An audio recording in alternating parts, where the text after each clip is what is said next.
മലപ്പുറം തിരൂർ വയലത്തൂരിൽ അടുത്ത വീട്ടിലെ remote control ഗേറ്റിൽ കുടുങ്ങി മരിച്ച 9 വയസ്സുകാരന്റെ മുത്തശ്ശി മരിച്ചു. കുഞ്ഞിന്റെ മൃതദേഹം കാണാനെത്തിയ മുത്തശ്ശി ചെങ്ങടക്കാട്ടിൽ കുന്നശ്ശേരി ആസിയ ഹൃദയാഘാതത്തെ തുടർന്നാണ് മരിച്ചത്. ആസിയയുടെ മൂത്ത മകൻ അബ്ദുൾ ഗഫൂറിന്റെ മകനാണ് ഇന്നലെ മരണപ്പെട്ട മുഹമ്മദ് സിനാൻ.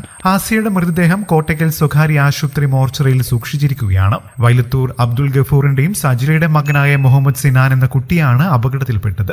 വീടിന്റെ തൊട്ടടുത്തുള്ള ഗേറ്റിലൂടെ കടന്ന് കുട്ടി അപ്പുറത്തേക്ക് പോവുകയായിരുന്നു. ഗേറ്റ് പെട്ടെന്ന് വന്നടയുകയും ഗേറ്റിനുള്ളിൽ കുടുങ്ങി കുട്ടിക്ക് ഗുരുതരമായി പരിക്കേൽക്കുകയുമായിരുന്നു. പരിക്കേറ്റ കുട്ടിയെ കോട്ടയ്ക്കൽ സ്വകാര്യ ആശുപത്രിയിലെത്തിച്ചുവെങ്കിലും ജീവൻ രക്ഷിക്കാനായില്ല. അപകടം നടക്കുന്ന സമയത്ത് വീട്ടിൽ ആരും ഉണ്ടായിരുന്നില്ല.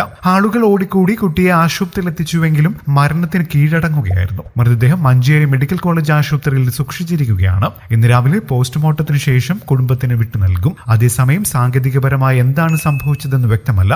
കൂടുതൽ വാർത്തകൾക്കും വിശേഷങ്ങൾക്കുമായി ഈ ചാനൽ സബ്സ്ക്രൈബ് ചെയ്യാൻ മറക്കല്ലേ. നന്ദി.